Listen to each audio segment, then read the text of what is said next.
When I took the graveyard shift at the old, abandoned factory on the edge of town, I thought it would be a quiet gig. Just me, a flashlight, and a comforting hum of silence. But on my first night, I stumbled upon an old, leather-bound journal tucked away in a dusty corner of the foreman's office.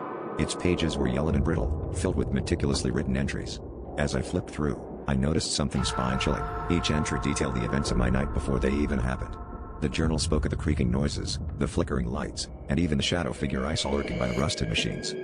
Intrigued and unnerved, I decided to follow the journal's narrative, which seemed to guide my movements through the factory. The entries drew me deeper into the building's labyrinthine corridors, describing events with an eerie accuracy. One night, it mentioned the sound of a child's laughter echoing in the boiler room, laughter I heard just moments after reading the entry. My skin prickled with fear, yet I couldn't resist the urge to keep reading.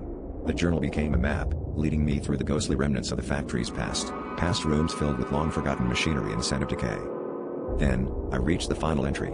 My heart pounded as I read the words that forecasted my own disappearance. It described how I would be drawn to the basement, led by the voice of a woman calling my name. I hesitated, every instinct screaming at me to leave, but a strange compulsion pulled me towards the basement stairs. As I descended, the air grew thick and stifling, shadows weaving around me like a living enemy. Her voice was clearer now, urging me forward, promising answers and the truth about the factory's dark secrets. The last thing the journal predicted was my confrontation with the source of the whispers. As I reached the basement, I found an old mirror, its surface covered in grime. I wiped it clean, and my reflection vanished, replaced by the spectral image of a woman, her eyes hollow and pleading. She reached out, and as our hands touched through the glass, the journal slipped from my grasp, pages fluttering like trapped birds.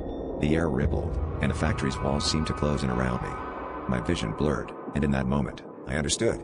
The journal was not a record of my nights, it was a trap, a lure for the curious, meant to ensnare souls like mine. And now, my story would continue within its pages, waiting for the next unwary soul to take the night shift.